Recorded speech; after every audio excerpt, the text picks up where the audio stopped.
To our channel. So today in this video we are going to discuss about how to use Mint for monthly goal budgeting. So without wasting much of our time, let's get straight into the video. So talking about it frankly, Mint has currently shut down, so it cannot be used for monthly goal budgeting. So if you want to budget your monthly goals or stuff like that, then to budget you should use an alternative app like Quicken Simplify or another service. So you can simply select any of the similar apps, and once you select one of it, you can simply go and log in into your account.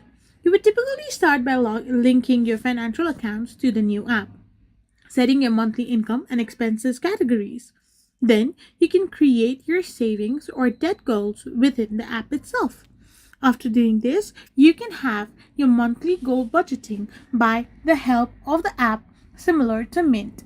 I hope you found this video helpful, so don't forget to hit that subscribe button and to give us a thumbs up. We will be back again with more informative videos. Thank you for watching.